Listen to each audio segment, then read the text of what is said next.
For context here, I work in title and abstracting. Basically, my company provides insurance to buyers of property so that anything wrong with the property, such as liens, unpaid mortgages, or other title issues like a death without probate, etc. I was in a business networking group with Karen, and as such, when she went to buy a new house, she went with us because I was her friend at the time. So Karen and the old man she's buying from, let's call him Bob, signed the purchase agreement stating that their closing would occur on the 28th of August. The purchase agreement for the house she was selling was closing on August 21st. Now, for those of you that don't understand, according to her purchase agreement, Karen must move out on the 21st. She is not allowed to move into the new house until the 28th. We called her about a month and a half in advance to schedule her closing and told her when the closing dates for the other two parties involved with these two transactions would be. She realizes there's about a week difference in these two dates and asks what that means. So we explain, she can't move in until the 28th. She starts to get a bit hysterical about it, and my coworker, perhaps foolishly, tells her she'll talk to the seller and ask if he'll sign early or a pre-sign early or a pre-sign. This in no way changes the date she's allowed to move in. It just gives people the opportunity to sign at a time that works better for their schedule. They can allow the other party to move in after the pre-sign, which is what my coworker was trying to accomplish. He agreed to come in on the 21st to pre-sign, but did not give permission for Karen to move in early. So she still has to wait until the 28th to move in. Fast forward a month later, and we give Karen a call about a week early to remind her about the pre-signing on the 21st. She asks what a pre-signing is despite both myself and my coworker explaining it to her. Once she found out she wouldn't be allowed to move in the same day as her move-out date. Once she finds this out, she calls my boss screaming at her that we fucked up, even though we don't even see the purchase agreements until after they're signed, and their contracts. You can't necessarily just say, wait, let's change the date after they're signed. Once we explain that and tells her it's either on her real estate agent or her to check the dates and details before it gets forwarded to us, she hangs up and calls her agent, whom I'll call Bigglesworth, and the real estate agent representing Bob, whom was a sweet little 70-year-old lady that I'll call Mary, screaming and yelling that everyone else fucked up except for her. It got so bad she harassed Mary into giving her Bob's number and then proceeded to harass Bob about it, trying to bully this old man out of his home a week. Early. She then called us back, saying she'd convinced Bob to let her have it early. She even threatened to cancel both transactions, although we told her she could be sued for breach of contract by both parties and backed out of that real quick. We called Bob to confirm, and Bob said, and I quote, "It'll be a cold day in hell before I let that bitch have her way." 80 years old, and this man is my hero. She spent the next 7 days living out of a friend's camper and boo-hooing about it. After this, I avoided her and she got pissy at me for it, so I finally told her off. It may have been unprofessional of me, but she needed to hear it since everyone else walks on eggshells around her because she's been through a lot. Sorry, Karen, we all have been. Time to wake up and realize the real world doesn't revolve around you. So, I don't know the full story, but I do know the gist of it. My grandma raised her kids with love. She practically spoiled them, and she raised her grandkids too, me and my 2 sisters. 2 of them, my uncle and my dad, became addicts, and the last, my aunt, became estranged. I've got tons of relatives, so I don't know if I've ever met her. If I have, I don't remember her face or name, so let's call her Little Miss G. Jay left without looking back and constantly asked my grandmother for money. She hardly repaid Grandma, which was a big mistake because, surprise, surprise, my grandma was on top of every penny that she had. She was the best I've ever seen when it came to handling funds. But 2 years ago, my grandma was diagnosed with cancer. She worked her butt off her whole life, was the strongest woman on the planet, and nobody got by without paying her their dues. Eventually, my grandma dies. In her will, she gives money to my grandpa, my dad, my uncle, me, and my sisters. Everyone in her family. But when it comes to G, she says, "You still owe me $14.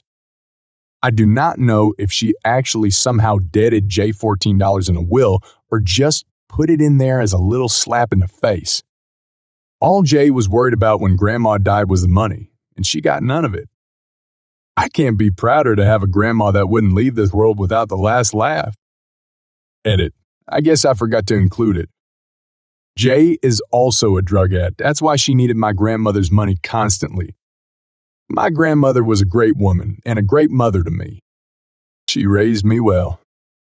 And another edit, because people want to blame my grandmother. She raised 3 kids that were hers and 3 kids that weren't. The kids that were hers turned into drug addicts. The 3 kids that weren't turned into people who could handle their emotions and found therapy for themselves. I think it was a generational problem rather than the bad parenting she's being accused of. She was the kindest woman I'd ever met, but also the strongest. All 3 of us are getting therapy for things that aren't related to my grandmother. My uncle, my dad, and my aunt are not.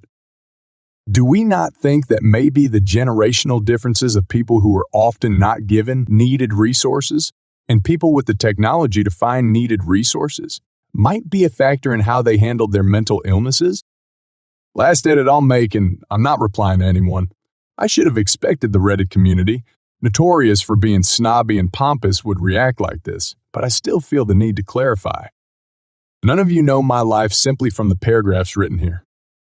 I have a long history, and the memories of my grandmother are the only good ones I have. None of the drug addicts in my family, not my mom, not my dad, not my dad-ma, not the aunt or grandma, not the aunt I do know, not my uncle, not one uncle, not grandmother treated her kids as. In fact, they've spoken highly of her parenting. It will be a cold day in hell when I let Chronically Online know all's attempt to change my memory of my grandmother into something she was not. She was an honorable woman, and she is not responsible for the mistakes her children made when faced with an opioid crisis. I know that my dad was long out of the house before he got hooked on drugs, and he's now diagnosed with anxiety. If you'd like to continue blaming my grandma, I'd love to see how you believe she affected the other half of my family who was the same way. A leading cause of addiction is genetics and mental and emotional disorders. Anxiety can be an inherited condition that probably went untreated, as my grandmother was also a very anxious person. What I know is my grandmother did not work her ass off to be a good person, just for a bunch of self-important prigs to insult her. Bottom line, you don't know my life, I do. This was a funny story, because everyone in the family knows Jay is a jerk. Some 15 years ago, I worked in a local shipyard that focuses on repair work and refitting of all ship types. The yard resides in Europe. Now, it is important to note we have a 200-meter dry dock and roughly the same in the pier for outfitting. At this particular time, we had 2 medium passenger ferries docked and they were moored on both sides of the dry docks, leaving 50 meters between them, mostly water. I had a newish boss on the job after my old boss had retired. The new boss was very stuck up and entitled, so we shall call him Entitled Boss.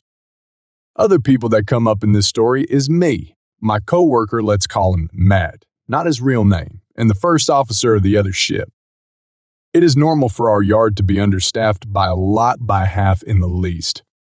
So a normal workday was between 12, 16 hours, 7 days a week. We were well paid all over time, so we didn't mind. We were really busy on these ships, and they were moored aft to aft, so we were able to lift all materials on their aft ramps with a crane. I worked with a crane as the guy who arranges the lifts and communicates with the operator at the pier. Matt did the same shipside. We worked well together and had done that together a lot. I was in my late 20s, Matt was in his 50s. This one morning, Entitled Boss comes to us to let us know of a new job. Entitled Boss, I have a small extra job for you to do since you are not that busy. Me, there are about 20 lifts on the pier and more always comes during the day. I noted to him. Matt was quite silent. Entitled Boss, I have a dredge coming in 2 hours. You will lift the bucket and the bucket arm off the dredge.